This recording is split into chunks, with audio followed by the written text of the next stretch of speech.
Antes, para fotografar ou filmar dentro dos templos, eles cobravam. Agora eles pararam com isso. Só cobram se você tiver com uma câmera profissional. Ou se eles fazem algum favorzinho, tipo tirar foto com chave, essas coisas, aí eles cobram, né? Uma graninha, que é o ganha-pão deles. O guia estava falando que a imagem não tinha perspectiva de profundidade, mas tinha de movimento. E a profundidade que os egípcios davam em relação às imagens era, por exemplo, tem um cavalo atrás do outro, então o cavalo aparece com mais de uma pata. Ele aparece com 4 patas no lugar de 2, isso significa que tem mais um cavalo atrás dele. E ali a perspectiva de movimento é Ramsés caçando, ele tem mais de um braço. E ali praticamente não tem mais flecha nenhuma dentro da cartucheira dele. Então quando ele aparece com mais de um braço daquele jeito, da frente, não de trás, significa que ele está dando várias flechadas. É tipo aquele desenhozinho que dá aquele tom de movimento nos quadrinhos. É mais ou menos isso. Antes do século XIV, havia muito pouco ou talvez nenhuma tentativa bem sucedida de representar um mundo tridimensional de maneira realista. Então, a perspectiva de movimento dos egípcios era essa, repetir a forma dos braços e dos arcos, que significa que ele está dando várias flechadas. Não sei o que eu acho mais impressionante, o fato deles construírem isso há mais de 3.000 anos, com todos esses desenhozinhos, ou terem tirado isso do lugar original e reconstruído aqui de uma forma absurdamente bem montada, porque está tudo no seu devido lugar. Isso tudo estava escavado dentro da rocha e trouxeram e remontaram, tipo um Lego, do mesmo jeito que estava lá. E outra coisa legal também que eu acho é como eles colocam a iluminação aqui. É uma iluminação que não te ofusca os olhos, para você ter uma melhor noção de tudo que você está vendo. Deixa eu trocar a câmera. Essa iluminação é o suficiente para a gente poder enxergar os hieroglifos e não te ofusca, e dá também um clima bem misterioso para os compartimentos. Eles desenham tudo, até no teto. E evidentemente coloca essas madeiras no chão para poder não danificar a estrutura, porque milhares de pessoas visitam isso daqui todo ano. Saindo da entrada principal e indo direto para o fundo, olha como a estrutura do templo lembra uma igreja. Essa seria a nave principal, que quando você entra já te impressiona. E nas laterais do templo, caminhando para o fundo, você encontra esses espaços que lembram capelas e tem muitos nichos. E no final do templo, ao fundo, fica o que seria o altar-mor, onde estão as principais imagens. Ramsés II é a segunda imagem da esquerda para a direita.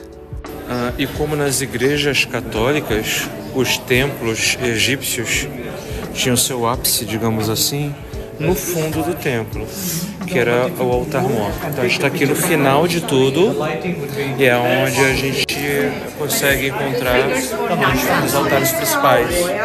Aqui seria o altar e aqui os deuses. Então aqui é o fundo do templo, a abertura do templo. A gente está voltando para lá agora. 2 vezes ao ano, no dia 22 de fevereiro e 22 de outubro, os raios de sol entram por esse portal principal e iluminam exatamente aonde está a estátua do faraó Ramsés II. E aí fica a pergunta, como é que eles conseguiam calcular isso? E olha o tamanho dessa estátua com 8 metros de altura. A iluminação marcava o aniversário do faraó e quando ele foi coroado e o início das colheitas no Egito. Aí, templo bonito. Se afastando um pouco da porta, a gente consegue ver os 2 templos, tanto do faraó como da sua esposa Nefertari. Vamos lá, conhecer o templo da rainha Nefertari.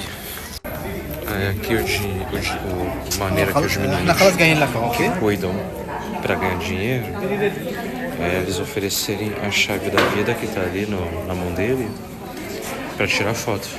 Tirando foto com a chave da vida, você dá um dinheirinho para ele. E como todo templo, no fundo de tudo fica o altar-mor, que é esse daqui.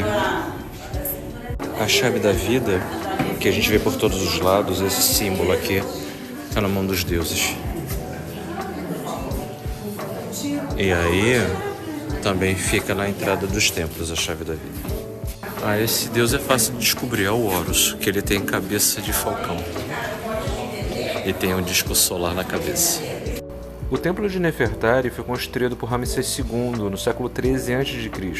Nefertari foi a esposa preferida do faraó. E olha que legal, o sol tá batendo aqui. É o sol que entra pela porta do templo e ilumina o altar-mor. Pronto, já conheci o templo da Nefertari. E agora a gente vai sair do complexo. A gente entra por um lado e sai pelo outro. É tudo muito bem montado aqui. Atenção, o fato é de fazerem os mamilos desse tamanho. Olha só, mamilos que são polêmicos. E como na vinda fizeram um caminhozinho pré-moldado para o pessoal ir para a parte de trás do templo. Essa daqui é a montanha artificial que eu falei para vocês. As fachadas ficam para o outro lado e aqui é proibido subir. Mas tem um caminhozinho ali. Está escrito no clima, então não pode subir. Aqui está graficamente melhor explicado aonde estava o templo e para onde ele foi trasladado. Ele estava aqui, às margens do rio Nilo, fizeram a represa, a água subiu, que agora se chama Lago Nasser, essa parte do rio Nilo, e antes de fazerem a represa, pegaram todo o templo e trasladaram ele para cá. E aqui tiveram que fazer uma montanha artificial para poder suportar a estrutura, porque ele era escavado na terra. Incrível obra de engenharia, né? E aqui ele dá o nome às nomenclaturas. A estrutura de suporte, o domo de concreto que está debaixo da terra e o que a gente vê que é a colina artificial, essa que estava dizendo para a gente não poder subir. E aqui eles colocaram uma linha para a gente poder se situar no templo. Uma das pirâmides mais antigas do mundo egípcio, grandes, é a de Saqqara, que é aquela que fica lá em Gizé, inclusive, que a gente pode se visitar estando lá no Cairo. E Stonehenge vem um pouquinho depois, lá na Inglaterra. As grandes pirâmides foram construídas a 2500 a.C. E ali, aquela construção do Iraque, que eu esqueci o nome, o Ziggurat, alguma coisa assim. E os templos de Abu Simbel foram 1100 anos antes de Cristo. Aí bem depois que foi construída a Muralha da China, o Fórum Romano, Chichen Itza e por aí se vai. Bom, seja como for, ainda estou perdido no tempo. Se víssemos tudo de cima, o templo de Abu Simbel, debaixo d'água, estaria aqui. Agora, em cima da água, está aqui. E o templo de Nefertari, que era debaixo d'água, aqui, passou para cá. Não estão tão afastados assim do ponto original. Mas o legal é que eles se colocaram na mesma posição que estavam onde estavam antes, para ter aquele efeito do sol, que certo dia do ano, que eu vou escrever aqui que eu não lembro, o sol incide diretamente na porta, iluminando todo o templo, as principais estátuas e o altar-mor. Aqui a gente vem parar de novo na parte de trás dos templos, na colina que foi construída artificial para poder abrigar os templos, várias bandeiras, inclusive da Unesco, Patrimônio da Humanidade, que é aquele símbolo que a gente costuma ver nos Patrimônios da Humanidade. E por onde a gente entrou, é por onde a gente sai. Aí tem aí toalete, restaurante não, né? Lanchonete, lojinha e por aí se vai. Aqui tem o centro de exposição audiovisual, que inclusive explica como o templo foi trasladado, como o templo foi trasladado da parte original para onde ele se encontra agora, que foi uma baita obra de engenharia. Aqui é a famosa fila do banheiro das meninas, apesar de ter menina aí na fila também, não sei como é que é isso. O corredor aí da morte, onde você entra e não consegue sair. Lá no final tem a cafeteria e o ônibus esperando pra gente poder voltar. A gente vai voltar às 10h30 da manhã. E depois de cruzar esse mar de vendedores, eu consigo chegar no ônibus e aí eu começo minha viagem de volta pro navio pelo deserto. E olha que coisa curiosa a gente consegue ver no caminho, essas formações rochosas naturais. Será que os egípcios se inspiraram nela para fazer as pirâmides? E no meio do deserto, olha que eu encontro uma miragem. Isso não é água, é miragem.